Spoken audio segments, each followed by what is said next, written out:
this is the problem, and I think this goes back also to our first discussion round, and I think what's most important is really to create a kind of a common sense what is needed, and what was already reflected in our first round, I would also think, and you also mentioned it in the second round, it's about that in the end you see the purpose. And what is the purpose? We talk about economic success, we talk about political stability, we talk about non-discrimination, we talk about rule of law, and of course if this can be delivered by a party or by a group of parties, I think then the overall support of a political system may slowly but steadily rise, as we have seen it with the economic effort in Germany after the Second World War. I think this was a very important argument. I'm wondering all the time now, listening to you in the first round and now in the second round, what might be, say, possible, sensible set of incentives really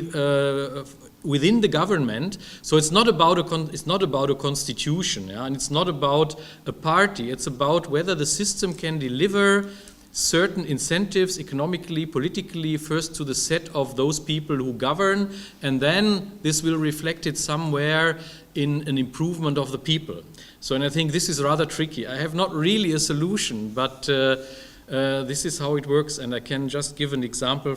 In my early days, I was responsible for the German-Indian financial talks. So, and I went to New Delhi, and the government of India presented their constitution at that time.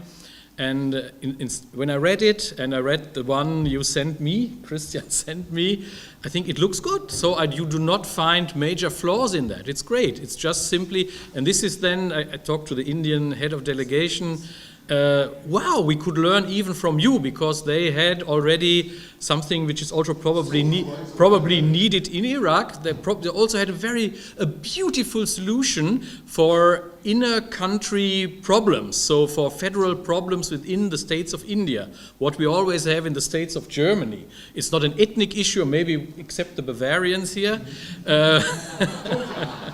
But it was a beautiful solution. And then, so I said, why did you invite me? And they say, it simply doesn't work.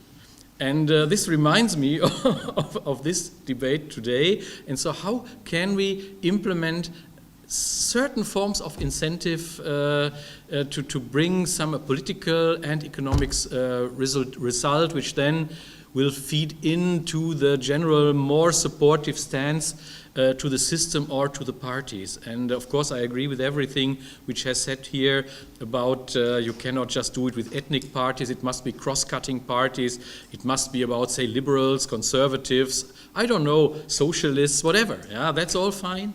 But if it's just, if the people have the impression I'm better off if just my ethnic is rewarded, if my friends are rewarded, then it's really tricky. And then but let me, one little remark, we observe just this kind of deviation also within the European Union. So this is an aspect which was not mentioned yet. Yeah, look into what's happening with certain eastern part of Europe countries which completely say, if this is not in our interest, we don't do anything here. We just make a blocking minority. So I stop here, but maybe this can add a bit of flavor.